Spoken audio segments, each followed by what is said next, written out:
Rahim. We shall continue with the third part, Islam, Allah, and the Sufi. Now,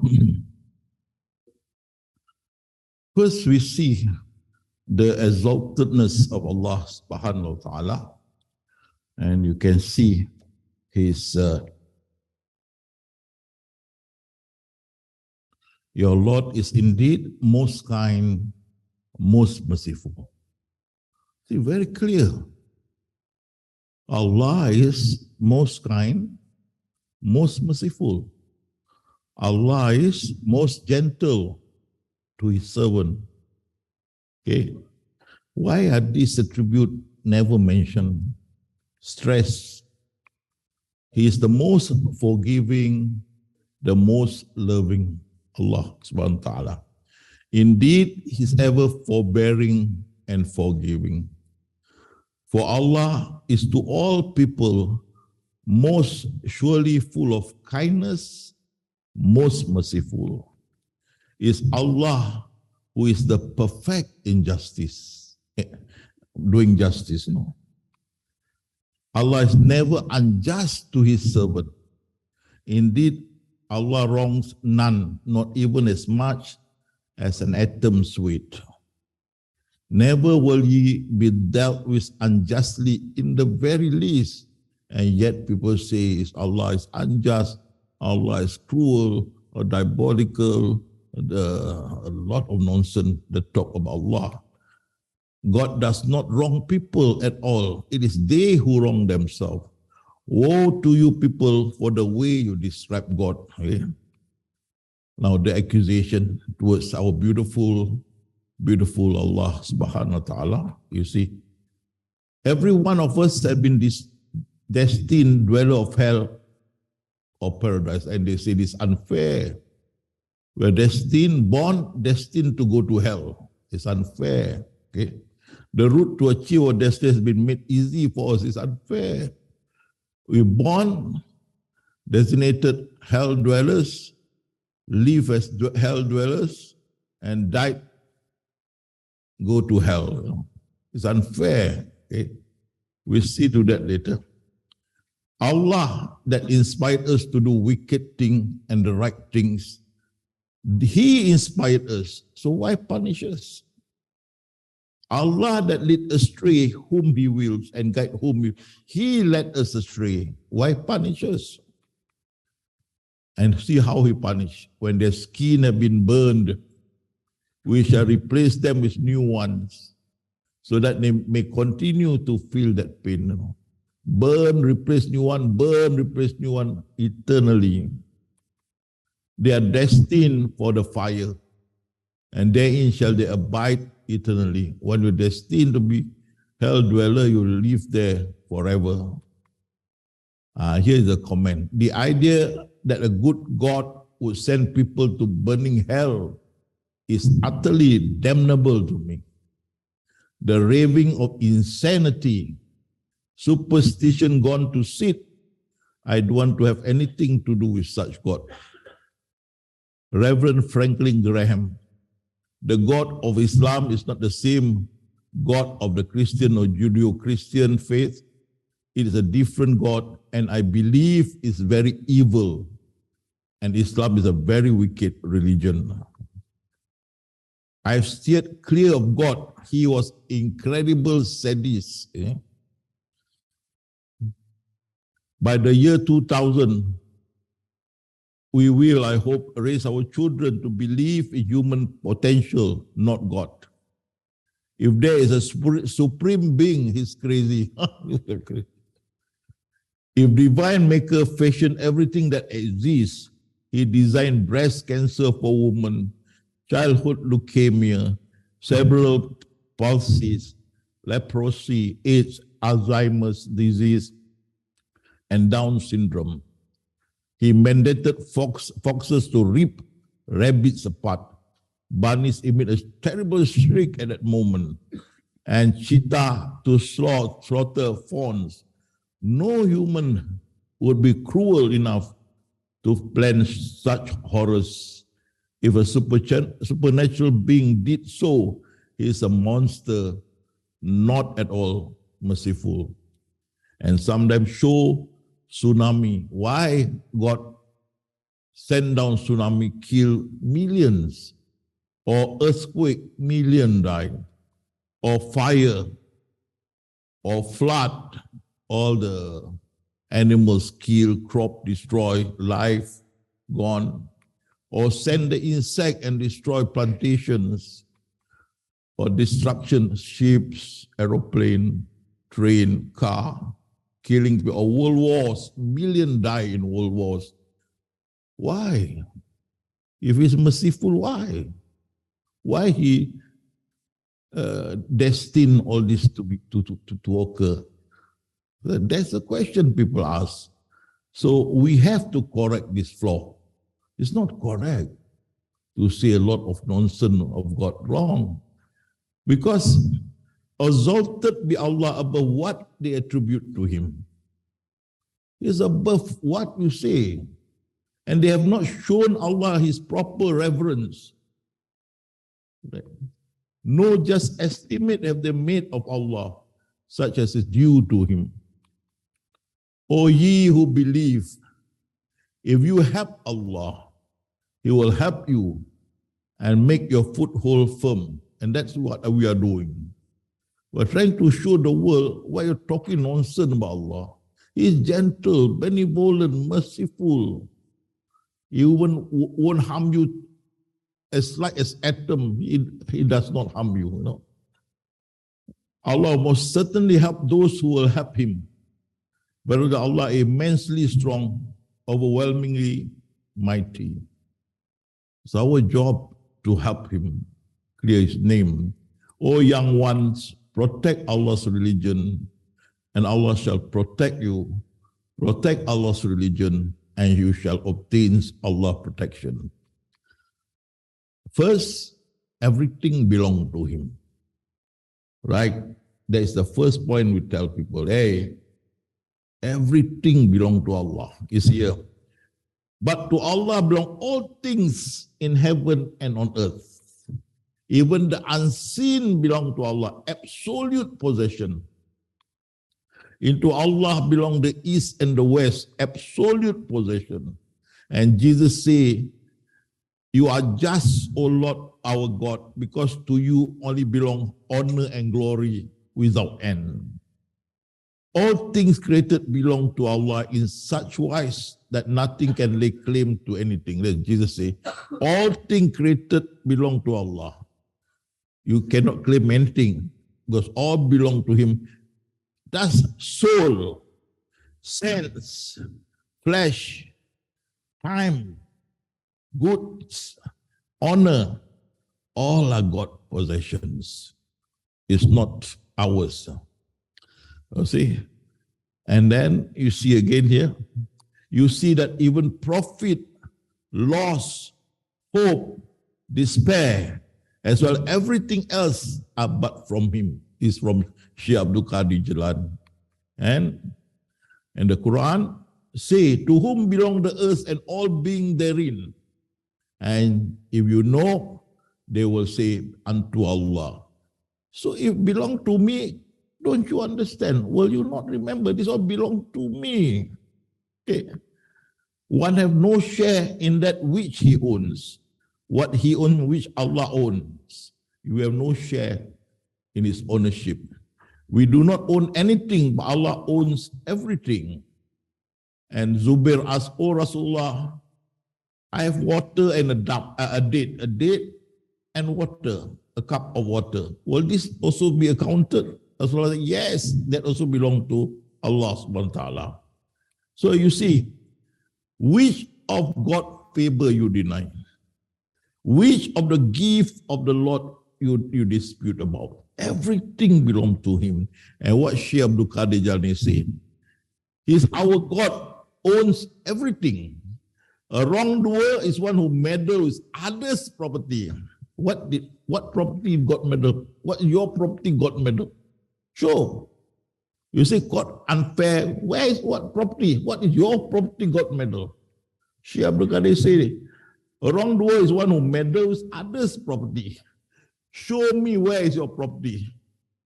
From the top of your head until your foot belong to whom? Nothing belong to you. And then there you say God is unfair. He's meddling with his own absolute possession. Why are you grumbling? A wrongdoer is one who meddles with others' property without that others' consent. Perhaps it is you are the wrongdoer, not Allah. Everything belongs to him. There's nothing belong to you. If you rode my bicycle for 20 years, one day I saw you, I stopped, hey, I want my bicycle back. Am I wrong? It's my bicycle. On my house, I painted red. And then you walk past by, hey, Ustad, I don't like you to paint the house red. I say, who are you? I'm a passerby. Then, please pass by, don't disturb me. It's my house. You get what I mean? What right have you to say, I must not paint it red? Okay, pass by, don't disturb me. It's mine. It's his 100%. Show me which belong to you that Allah interfere in your possession. Nothing belong to you. Nothing. Today I heard one ulama on the radio saying, if you want to do wrong, show me which place where Allah didn't see that you can do it. Well, that is one way, correct? No place that Allah can see. But here is better. Which of yours that Allah destroy or interfere? Yours. Your own. You created it. Where? Where? Even the children from Allah. Your body from Allah. And Jesus says that the soul belongs to you. All soul, honor, all belong to Allah. How can you say it's unfair? So that's why Syekh Abdul Qadir said, perhaps it is you who are the wrongdoer, not Allah. Okay. Then number one, if people accuse Allah, you ask him, which is yours? Show me that Allah is unfair. Where? Then you must understand the torn and tattered costume. See here. You see the one sitting there is our soul. If you have never seen a soul before, here's a picture taken of a soul sitting beside the body in a theater, surgical theater, captured by camera. That is the mind, the soul, the life, and the body. You see, without the mind and the soul, the body just doesn't move. Cannot, not in operation. Just lay there cold, nothing. That is your costume. The body is your costume. You, the actor, that's it. That the soul and the mind, you are there. That is you. You enter the body, then the body start acting. You out of the body in coma. See? Your soul cannot be injured. Your soul can never be injured. If you are in the barzakh, realm of barzakh, because your soul entered into it, you don't need to eat, because you eat the apple or fall down, because your soul, spirit. Like, your soul cannot be injured. Yes, your soul cannot be hurt, physically, because it doesn't as a physical being. It is not a physical being, it's a spiritual. Your physical being is that body. That body is your costume. Because that costume is a female, you become female. That costume is a male, you become male. That costume is a black, you become black.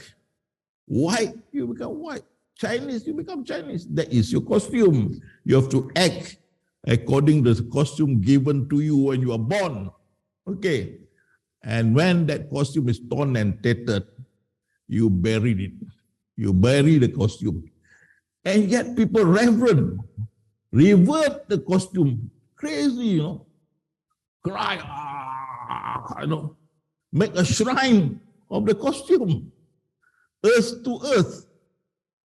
You see, and when you resurrected, God gave you a new costume, not the old costume, gone already. And yet people revert, oh, hey, if anybody see people do that on my grave, kick that fella. Don't give chance, My costume. What the hell?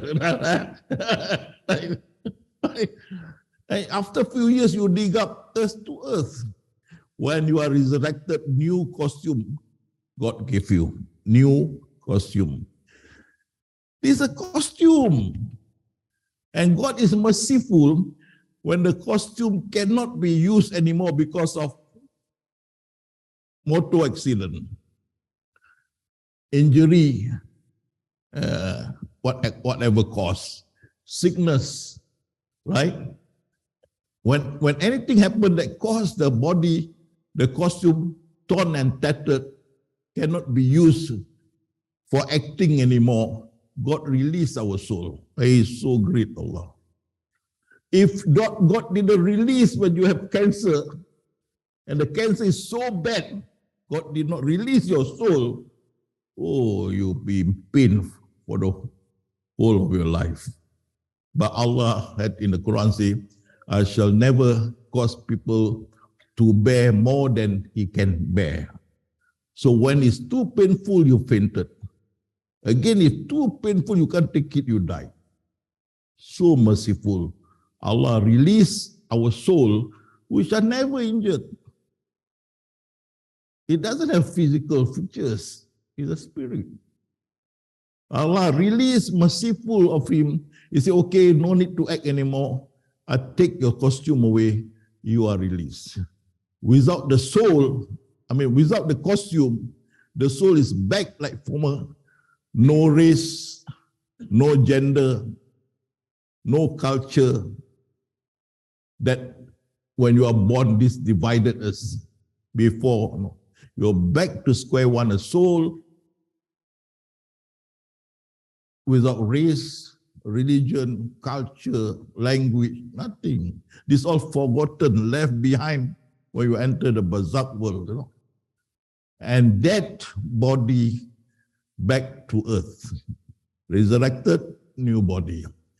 And yet, people do great homage to the tattered costume. I don't understand this. They make it into a shrine and pray to the shrine. If you give me a child, I will donate a goat. So he got a child. Allah gave him, and he gave a goat, barbecued to the shrine. And of course, the shrine keeper eat them, not the one who did. Right? It doesn't make sense.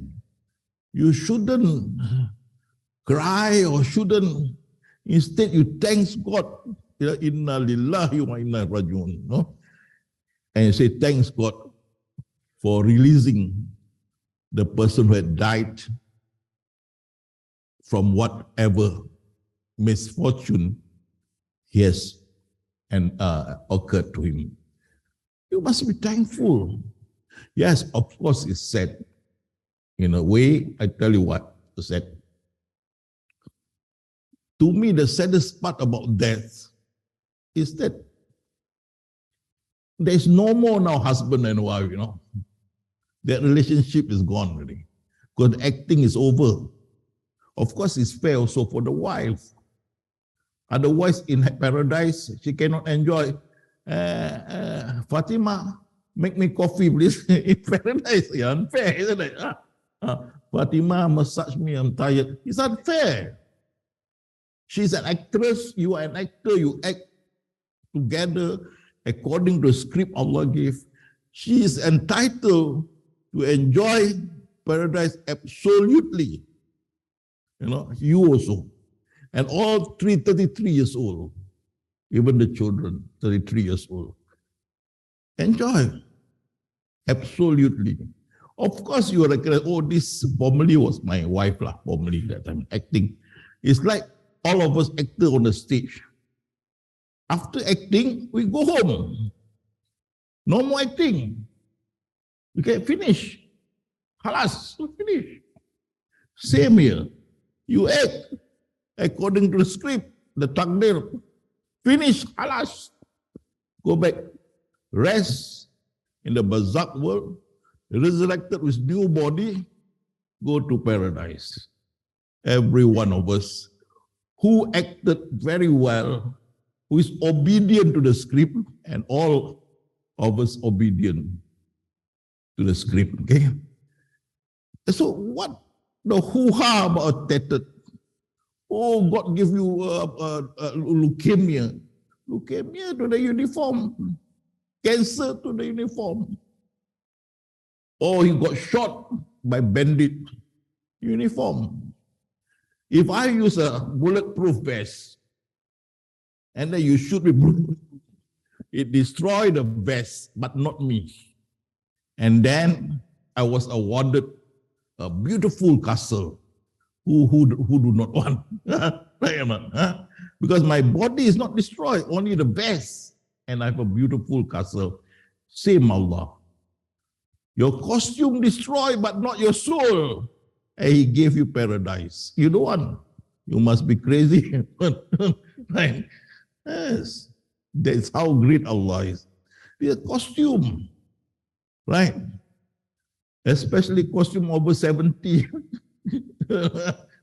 We always dream one day wake up, become 33. No chance. The costume is withered. Time come, we have to let go of the costume. It can't be used anymore. To walk also difficult, Allah releases. So please, right?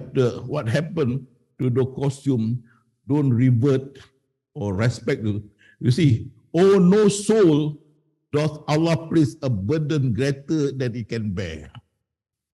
So if the costume is torn and tattered, the soul is released. Here again, we do not burden any soul with more than it can bear. So when your costume is torn and tattered, destroyed, so be it. It's the costume. And then he said, Allah said, all the manifest, all the hidden is me. Okay? Just look at this bottle. Plastic. The plastic say the form is me and the material is me. Or you can see the glass here. I'm the manifest. Although it's the form of the glass manifested in a glass form, there's still a glass. I'm the manifest, I'm the hidden. 100% glass, manifest and the hidden. There's no third element there. And Allah said to the creation, I am the manifest, I am the hidden. There's no other existence.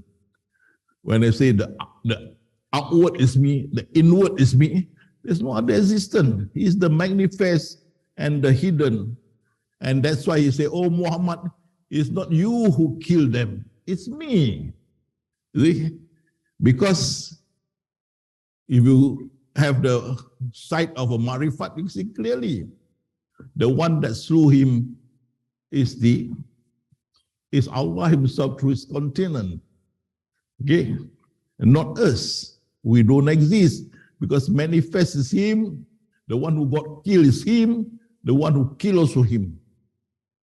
The manifest and the hidden, and that is why Imam Ghazali said, Hujatul Islam, he said, one who knows himself and he knows his God will surely know that he doesn't exist. And that is for sure.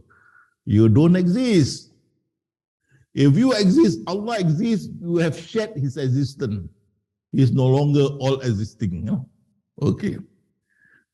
Then, this comes the hell. Look at the hell thing. Nor is thy Lord ever unjust in the least to his servant.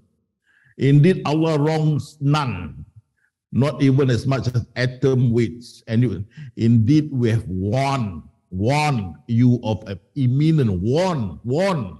Warning. Warning. Why you go around the world and say Allah want to put people in hell? It's warning. Look again. And warn with those who fear that they'll be gathered to their Lord and not for them any protector, to understand that go back to the fold. Be righteous. I'm warning you. Warning. This they never use. Hell, hell, hell. Look again. To cut all excuses or to warn. Allah, yeah, you are put in hell, burn you, give you life back, burn you, give you, to cut all excuses or to warn. Don't do all this. Warning, like a grandmother warning. And this description of hell is only a reminder. Okay. Indeed, the fire is the greatest affliction, a warning to mankind. And look at this grandmother. If you steal again grandma's cookie, grandma will shoot you till kingdom come. Grandma will shoot you till kingdom come. Will grandma do it? Definitely grandma won't do it. If it is a normal person, won't do it. And Allah, most benevolent, most merciful, you think he will do it? Like grandma warning. See? Grandma holding machine gun. You take one more cookie, I shoot you till kingdom come. Then you go around town, say, hey, grandma have a machine gun, wanting to shoot granddaughter. Everybody don't believe you. No? But when you say about God, they will believe you. God, there are people who are not our religion. There are people who are associated with satanic works and all that. They won't believe. They will believe you that our God is cruel and all that. Okay, so if you have to be careful. He's warning mankind. I can show you again. Indeed, the fire is of the greatest affliction, a warning to mankind. He's not going to do it like a grandma. He won't do it. A warning to little girl. No? Stealing one cookie, you shoot him, shoot her with machine gun to kingdom come. It's like committing one adultery and enter hell forever and ever. Same like machine gun. It doesn't make sense. I mean, can you believe God will do that? I mean, if you are reasonable, think about it. You believe God will never do that. That's insane. That's what they say is insane. Because you created it. God said very clearly, a warning to mankind, a warning. But instead, at the end of the day, everybody was put into paradise. You can see that. It's not the worship. You can pray every night and day pray. It's not the worship that brings you into paradise. No way. Look at this. A person only enters into paradise because of Allah's approval, not because of his pieties. And that applies to you, O Prophet, O Rasulullah. And Rasulullah, yes, it applies to me. And you can see here, this guy murdered 100 people, killed 100 people, 100 persons. Then he was looking for salvation. So he was walking to find salvation because he felt he repented what he had done. He's trying to get someone so that he can do his repentance formally. On the way, seeking deliverance, he died on the way. And then the heaven angel and the hell say, this dweller of hell, this dweller of paradise, they were arguing. So the instruction come, measure which is near. And this guy is near to the paradise. And he become paradise dweller, but he killed 100%. Now, I want you to look closer into this. Okay, we take it, he killed 100%, Allah put him in paradise because he want to change. Okay, but remember, there's some ulama say, your sin to Allah, Allah forgive you. but Allah will not forgive your sin to men. It's stupid, isn't it? Look at this. He killed 100%, no, not to men. This one is not to men. To the victim family, no. But Allah forgive. But what they are saying, Allah can only forgive sin to Allah, but not the human person. When during the battle of Uhud, Rasulullah was injured, and Rasulullah was saying, what will benefit you by injuring the prophet sent to you? And then the angel came down with the verse, Muhammad, whether Allah will forgive or not forgive, or is prophet or not prophet, is none of your business. This is my servant, not yours. Yes. And in Imam Ghazali book, there was this guy, grave digger.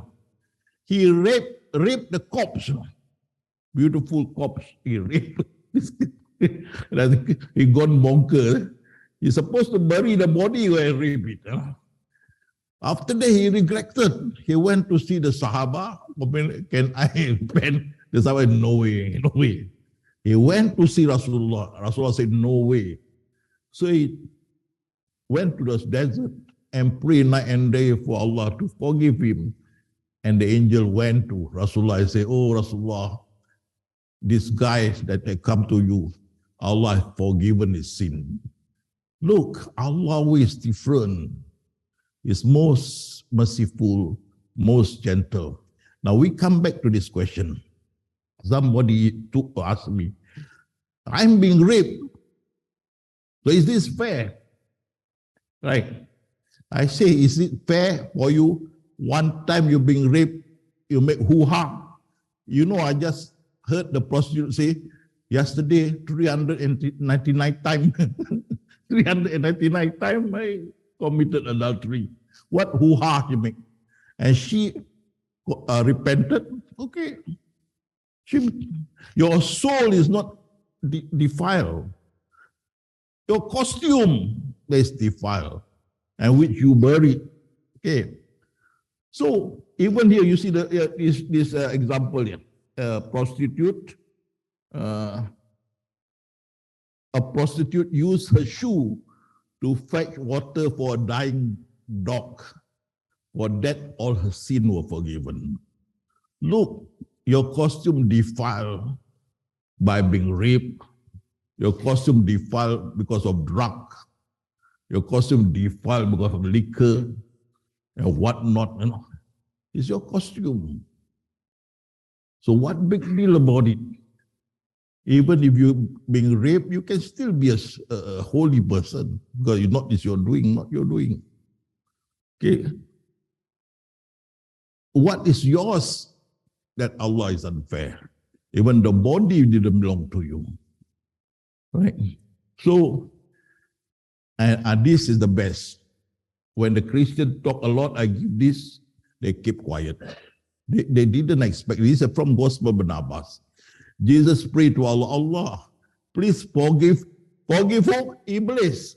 Oh Allah, please forgive Iblis and his cronies, his sidekicks. Jesus prayed for God to pardon Iblis and his sidekicks. And Gabriel come to Jesus and say the flowing command from Allah. Jesus, behold, pass the commandment to Jesus. Jesus, behold, I will pardon Iblis. Allah will pardon Iblis. Only ask him to say, oh Lord, I have sinned to you.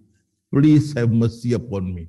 And Allah said, I will forgive him and put him back to his former position. And look closely. This offer open, no time limit. You see that? No time limit. Allah doesn't say, I must accept within 1 month. Never. Accept within 1 year. Never. Open. Only he need to say, please forgive me. And he will not be forgiven. Look, if Allah can give the chief mafia, this is the greatest mafia on earth, we are nothing, man. Right? So what you hoo-ha about?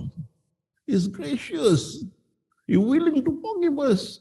He only threatened you with hell. And you make the most of it. And for your tattered costume, he give you paradise. And that tattered costume also belongs to him, not to you. And you make a lot of noise. Okay. So please, respect Allah. And then his mercy. Look at his mercy. Verily, Allah commanded on himself that his mercy precedes his anger. And you see his mercy. Before we are born, he gave us that light of Tawheed or monotheism. You see? When he said, Alastu bi Rabbikum, we say yes. Verily, we testify yes. And you see here. And Jesus say, and that light of Tawheed or light of monotheism is inserted in our heart, right? And this light, even though darkened by sin, but is never extinguished. This is very important. Every person, whether it's believers, unbelievers, born with that light. And that light is forever in him, even darkened, but it's not extinguished. At the end of the day, Allah will tell the angel, don't allow anyone with even a little seed of faith in their heart into hell. And everyone got it, even the unbelievers. You see, his mercy precedes his anger. Everyone, even the unbelievers. And not only that, Rasulullah said, this is about the surah. Then we granted the book to those we have chosen from our servants. Some of them wronged themselves, having that book still wronged themselves. Some with the book follow the middle course, and some with the book are foremost in their good deeds by Allah's wills. Right? So what Rasulullah said, there are three now. Those who become bad, those are mediocre, and those are become good after receiving the book. Okay? The Holy Prophet interpreted the above verse, all of them of the same rank. All of them enter paradise. And look again. Verily Allah has reserved aside 100-fold of love for his creation. He had given one to all his creations, and they are able to love, including wild animal, to their young ones. His remaining 99 love are reserved for his creation in the hereafter. And what Rasulullah said, should the unbelievers knew of the love reserved by Allah for his creation, then none will be disheartened from entering paradise. That's the beauty of Allah. See? Okay. Therefore, Allah most forgiving and loving. If he's most forgiving, and if he did not forgive one person, he's not forgiving, not most forgiving. Most forgiving means he forgives everyone. That is most forgiving. One person he didn't forgive, he is not forgiving. He is the most forgiving, the most loving. Verily, Allah's love for his servant is substantially more than a mother love for a child. See? Paradise. Not is the life of the world save a pastime and a sport. To him, pastime and sport is his drama, not us. We are at this age, even to walk also very difficult. No? At my age, all you can see, beautiful girl pass by, saliva drop. I cannot chase any. Right? There is no sport, but to him, it's a sport, amusement and play. Better far is the abode of the hereafter for those who keep their duty to Allah. Every one of us keep their duty of Allah. Follow the taqdir, the predestination. And that is a sixth pillar of faith, that you believe in taqdir, predestination. And you follow this predestination until the end. According to the Quran, you will live according to this book until the day of resurrection. We all follow strictly to the book. You female, you will live as a female until you die. Our male, we're given the role of male, will live as male until we die. They never ask us, the angel, when our mother want to give birth to us, you want a boy or girl? Never. Right? So the father say, hello, nurse, is it Hamida or Hamid? Oh, Hamida, oh, I was expecting Hamid now, only Hamida, only 12 now, all Hamida. He gave you, not that we create, But once you are given your female, male, you will live according to it until the day we are resurrected. We follow his book rigidly, obediently, and that's it. Better far in the board of the hereafter for those who keep their duty to Allah. Have you no sense? Don't you think it? I will not reward you for following the script, for following predestination, takdir. And Rasulullah said what? He said, those who say they can change takdir, predestination, for sure you will enter into hell. You can't. Okay? But those who endued with knowledge and faith will say, indeed, you will live according to Allah's decree of predestination until the day. That's it. That we will follow till the end, carry our duty, follow his direction, predestination until the end. And for that, we are rewarded. Every one of us. So the paradise is eyes that never see or even hear by the ears, and not even the heart can even imagine. So the beauty of paradise is beyond our imagination. Let me tell you, when I'm young, of course, not long ago, of course. when I'm young, and some of us are around my age, of course, not long ago, we play gasing, gasing, marble, then we make our own sword, we make our catapult, and all that. Nowadays, where you have this, they want, you see, our young friend have what you call it?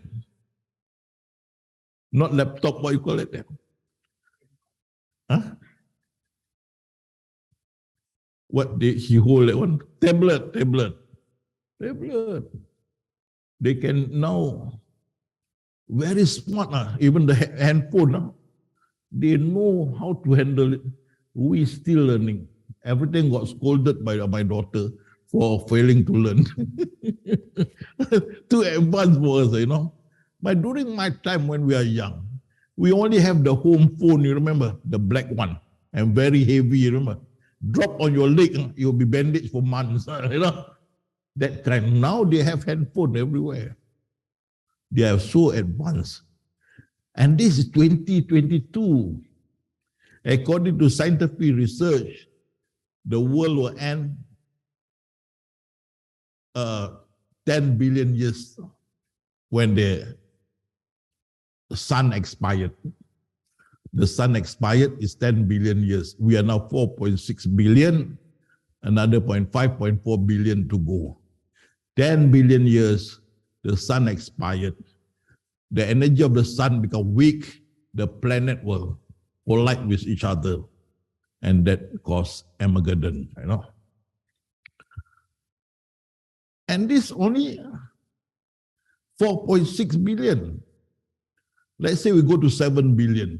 Can you imagine the changes? Like, even now we can see you can have a virtual thing, You like that, the screen come up. Virtual thing.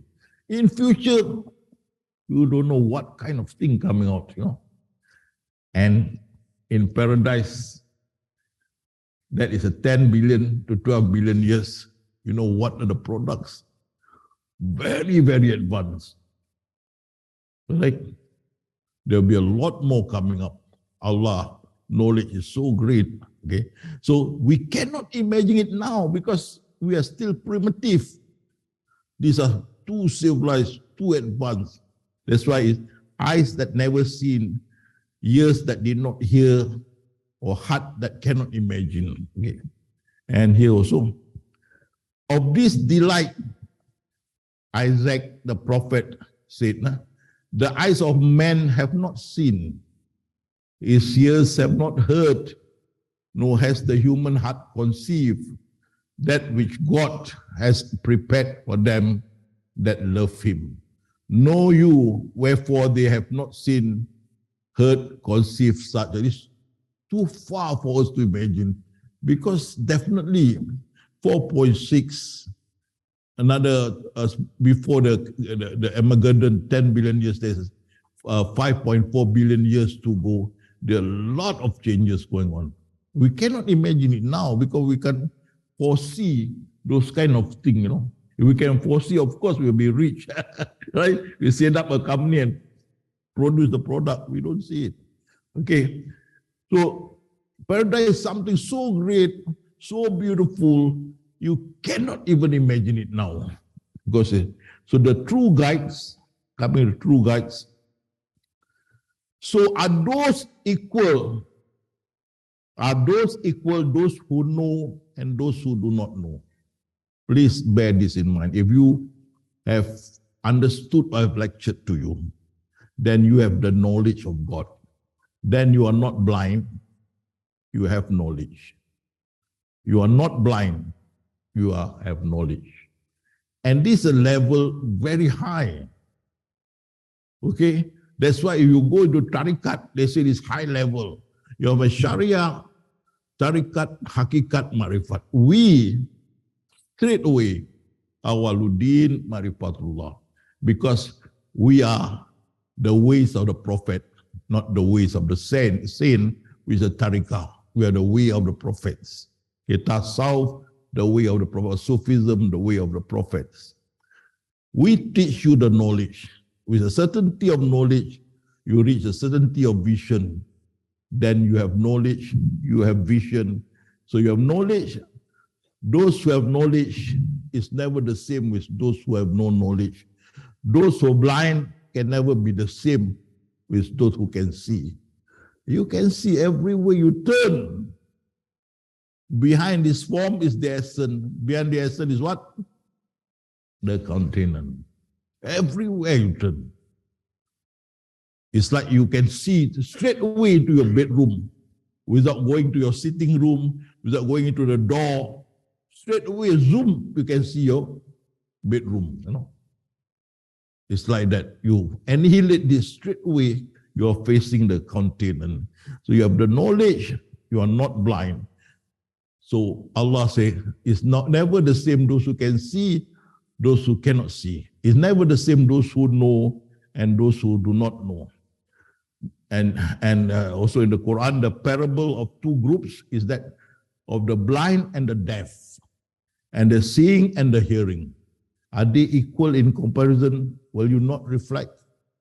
Why deaf? Because they don't want to learn.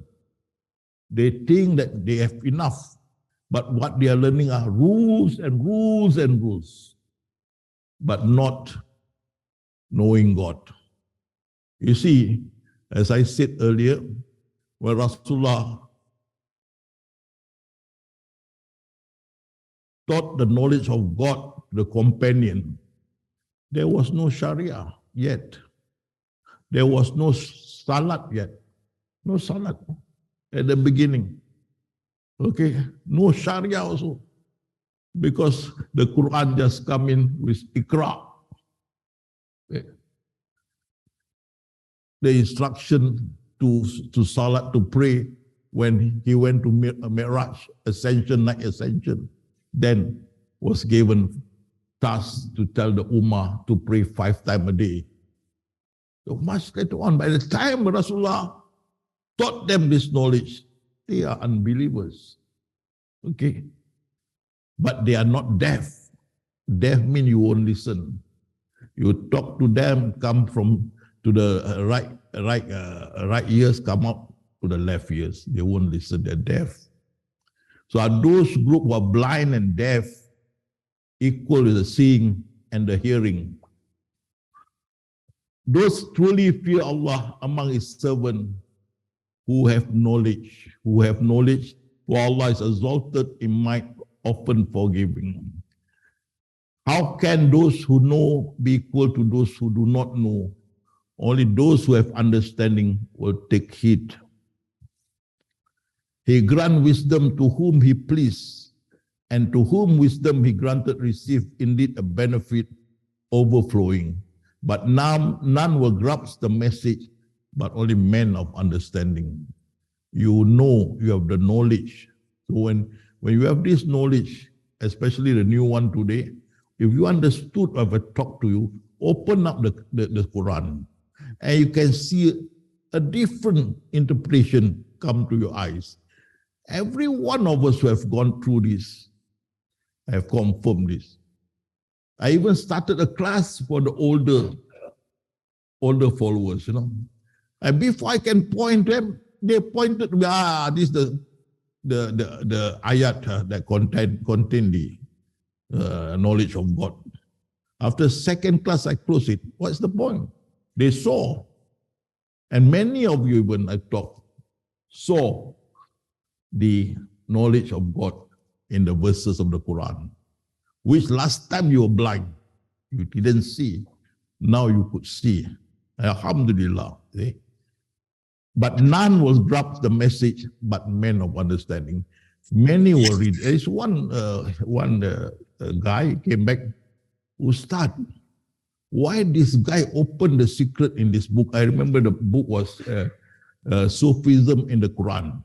In Malay, it's Tasawuf dalam Al-Quran. He brought it, he said, why this guy opened the secret here? I said, did you see? Yes.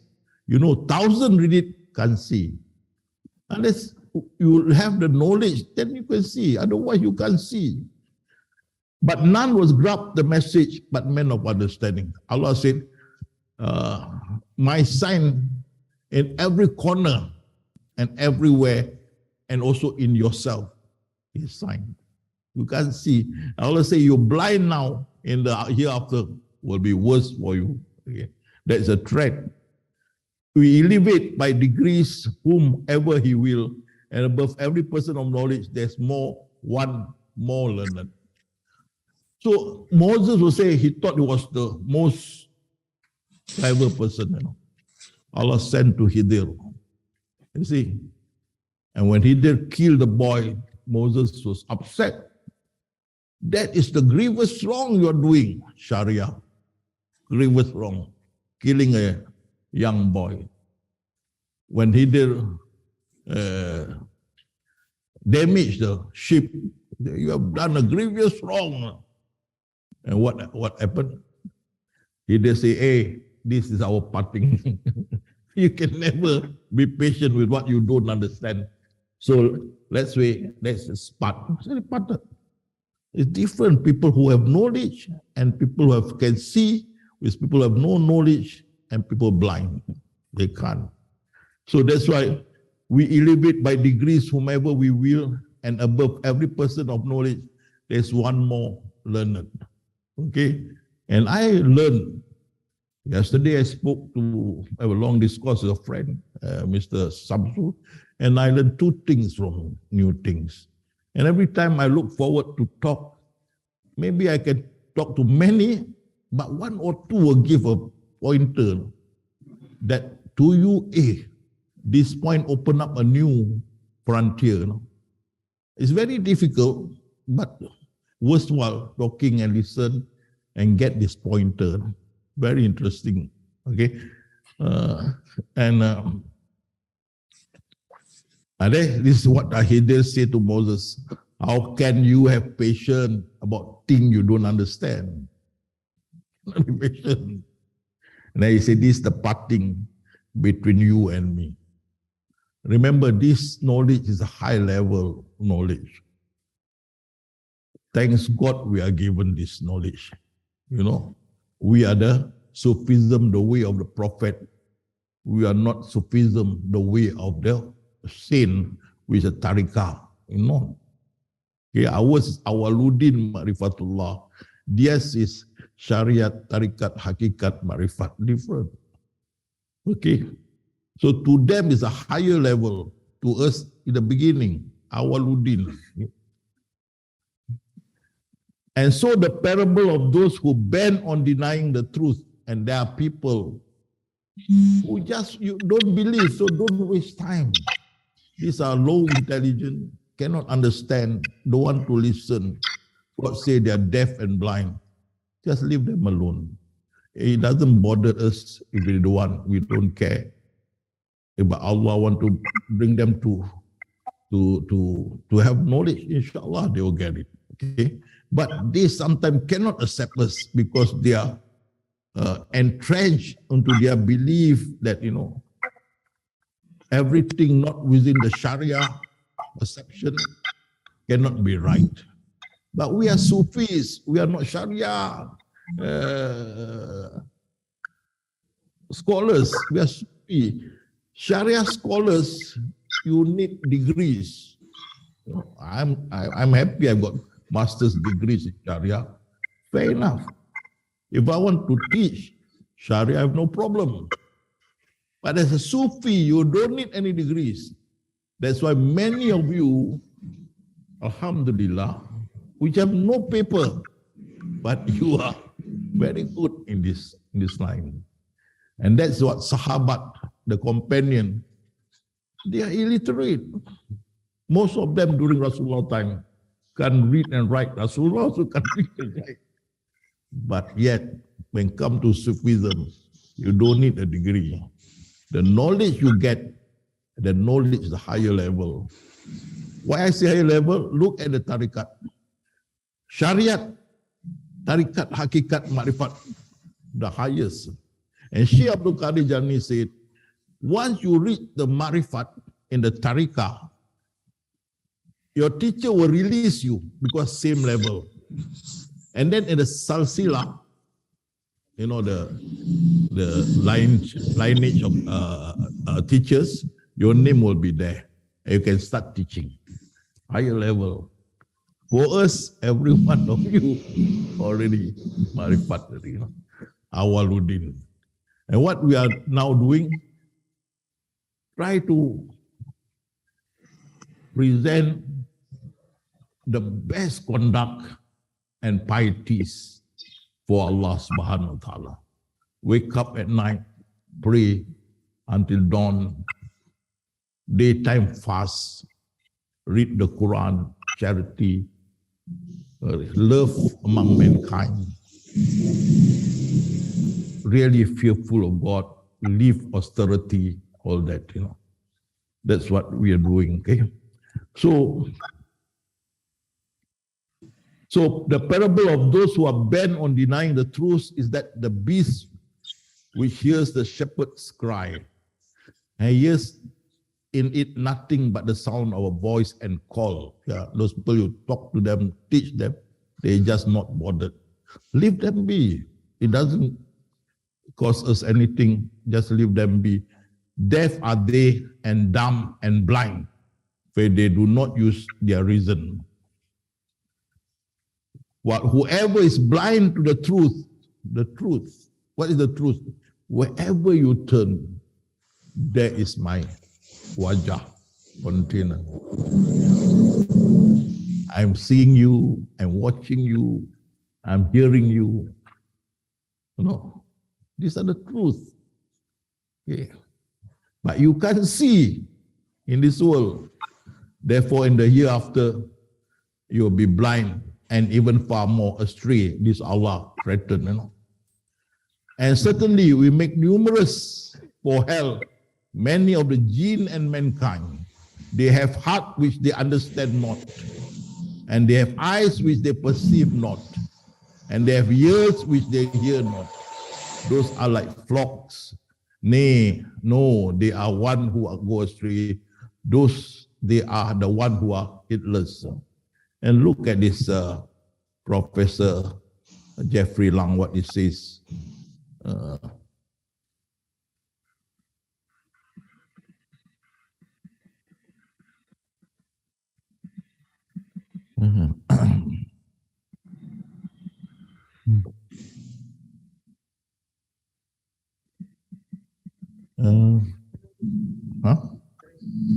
Ada buka. Macam mana ya? Bukakan boleh. Just hang on now. Bisa.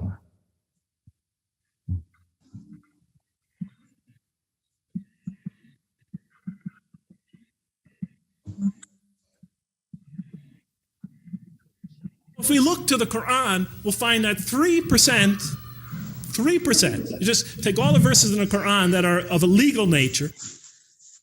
Wait, I give you. Many major themes. You know what I was taught when I became a convert? Rules, rules, rules. If I hadn't studied this religion myself and entered this religion and all I received were rules, rules, rules, I would have left it the next day. Yes. Let you. Thank God I read the Quran first. Yes. And that we're going to draw these indigenous people, our own rules. Many major themes. You know what I was taught when I became a convert? Rules, rules, rules. If I hadn't studied this religion myself and entered this religion and all I received were rules, rules, rules, I would have left it the next day. Okay. Thank God I read the Quran first. So you see, that is what they are teaching. Rules, rules. Not the first thing in religion is to know God. Now how I go back to wait.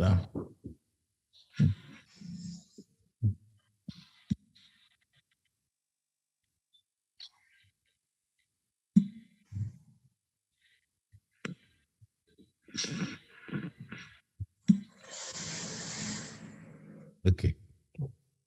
Thank you.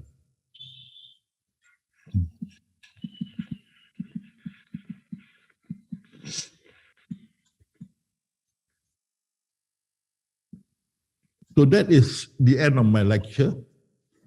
We have to clean up God's name.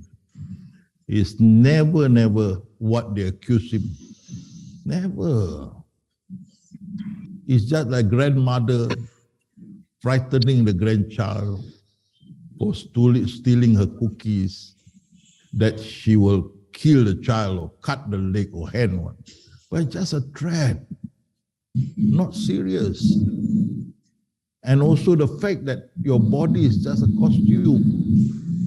It can be bad because of disease, because of accident, because of sickness, whatnot, become bad. It's your costume. And for that costume being bad, Allah release you and give you paradise. What more you want? Isn't Allah beautiful, merciful, and wonderful? So I hope that you all will look into this further, read the Quran and see whatever else that can help to clear all this false accusation, blemishing Allah subhanahu wa ta'ala. And with that, I end my lecture today, and I back to brother whether you have a Q&A. Yes.